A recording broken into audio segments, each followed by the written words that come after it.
If you just joined in, this is still Good Morning Abuja coming to you from the Unity Station NTA Channel 5 Abuja. And if you just joined in, not really missed, but we are on to our second conversation on the program. And we have with us here Mr. Farouk Chibuzo Akau Olisa. And he'll be talking about intercultural communication in effective leadership. You're welcome to Good Morning Abuja. Good morning and welcome on the Okay, show. welcome to the program.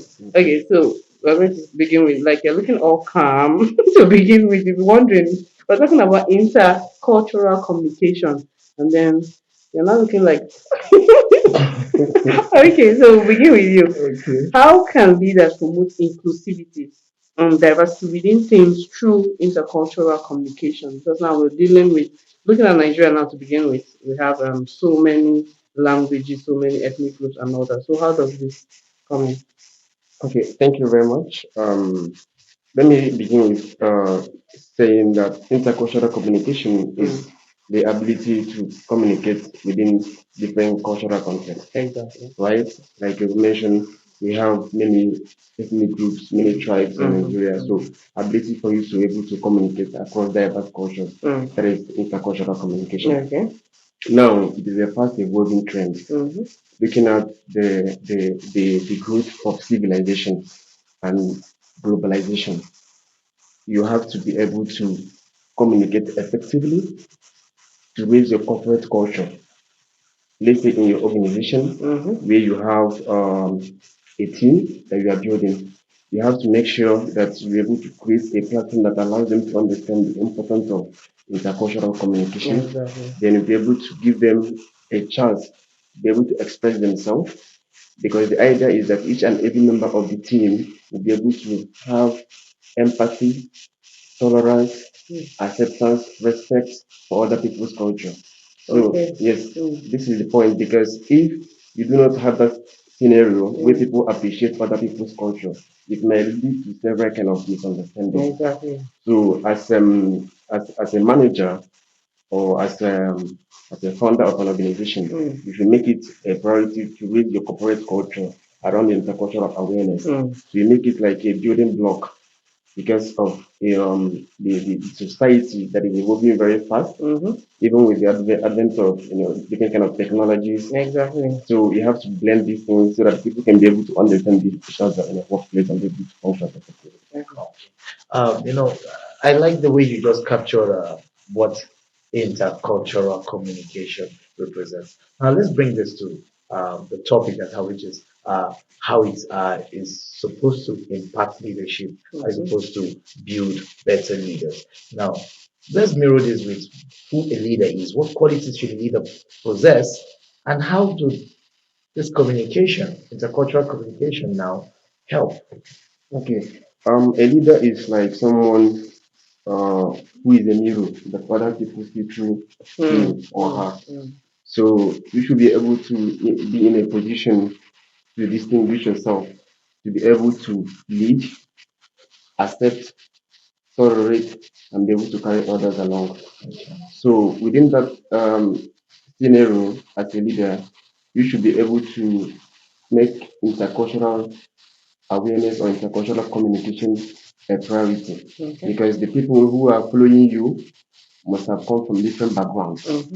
And before you are able to interact with them in a way that they appreciate, the way that they appreciate the work you do with them, you should be able to make that communication very effective and very paramount. Mm. Okay, but all you've been organizing international training on leadership. Like, how have you been able to actually, for you to be able to penetrate the rural areas? Because most times they are always usually on the hostel side, especially when strangers are coming, because they really don't know your intention. So how are you able to penetrate them based on you need actually to train them, Yeah. but you need them to also believe in you and also trust you. So how do you go about this training? Okay, so in that context, you talked about trust. Mm. Okay, Mm. you have at different levels Okay. of your community engagement. You have to build that trust at different levels, starting from the stakeholder to the community leaders to the youth leaders. Mm.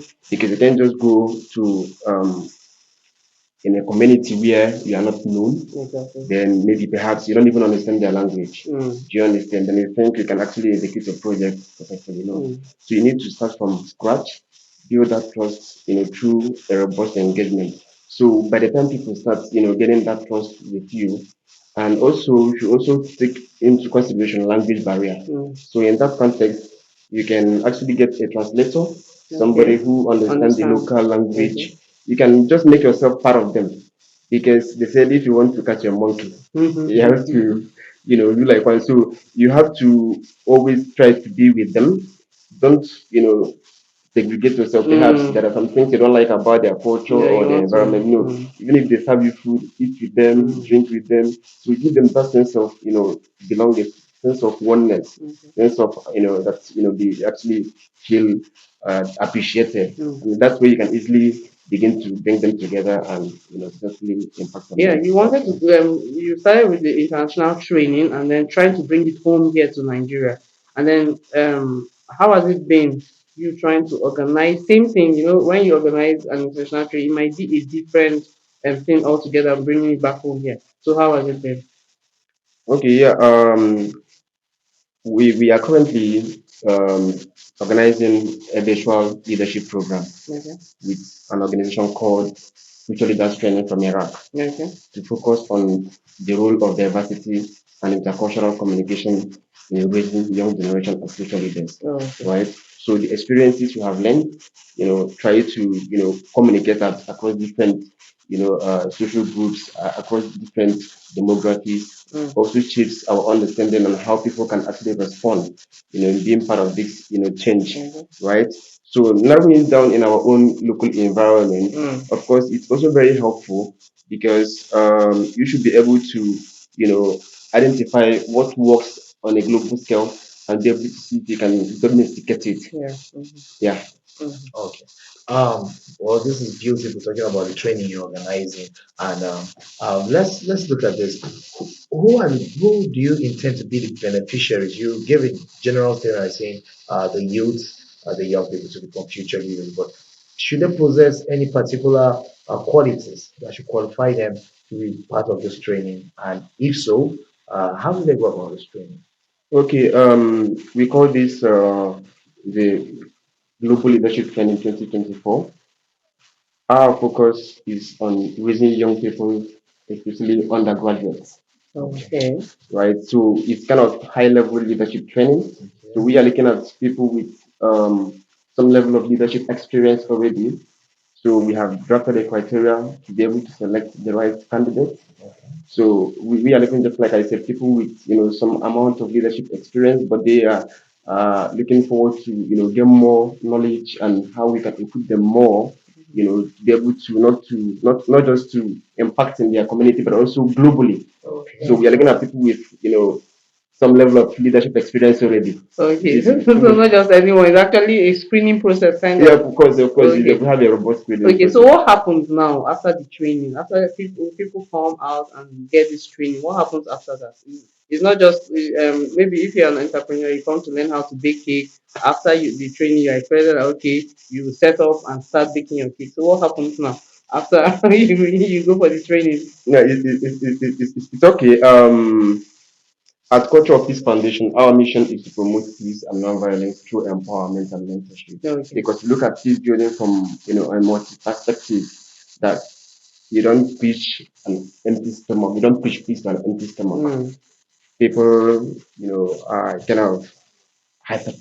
People get provoked easily Yes, because a Mm. of, hungry man in Hungry an man. angry you understand, looking land. at the economic situation. So we want to ensure that by the time we are engaging in advocacy, through proper communication, utilizing proper communication to tell people they need why they need to live in peace with their neighbor. Mm. We want to make sure that we have something always to back it, even though we are not going to change a lot of people, but then within our own scope, we're able to Okay. impact people practically. Okay. So coming back to your question, our aim is to raise young generations who are able to impact their own local community. Mhm. So we have a robust screening process, just like I said. Mm. So, but then at the end of the day, the successful trainees will have the opportunity to implement more projects. Yeah. So we can give them a task, they can come up with a proposal. Mm. They can be, look at various stages, and Mm-hmm.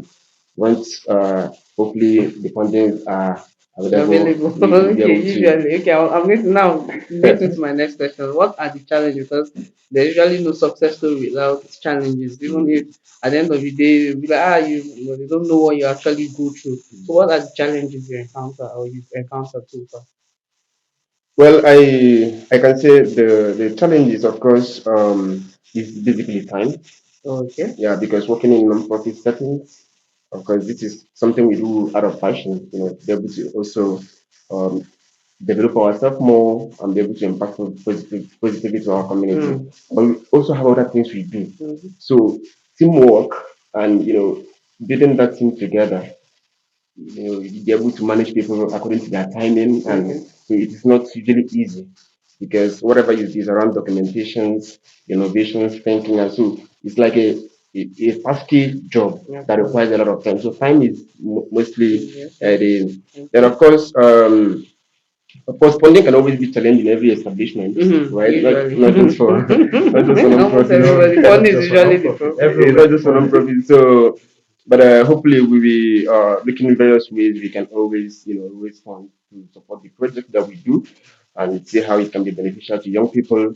And we are also looking at, since we are focusing more on SDG 17, which is Partnership for the Goals. So Okay. we try to create multi-stakeholder alliance, Mm-hmm. right? Although we are an emerging foundation, but we actually, focus on our mission and Mm. hopefully. So we are looking at the goals of, partnership for the goals. So Mm. we are currently talking to several organizations that share our objectives and see how we can, because actually there are several ways you can actually create partnership that does not involve money. Exactly. Do you understand? Yeah. So that's what most people don't know. So and actually it's actually working out. Okay, okay. So, like, we want to go on, but time is not on our side. We I can just have to, understand. yeah. So maybe some other time Mm. we'll have you here to tell us more about leadership and what it entails. So we've been speaking with Mr. Faruk Chubuzo Akaolisa, and we've been talking about intercultural communication in effective leadership, and he has told us a whole lot. Thank you for coming on the program. Thank Yeah, Thank you you very for much. so having I'm me. sure Thank you you very learned much. a whole lot from this conversation.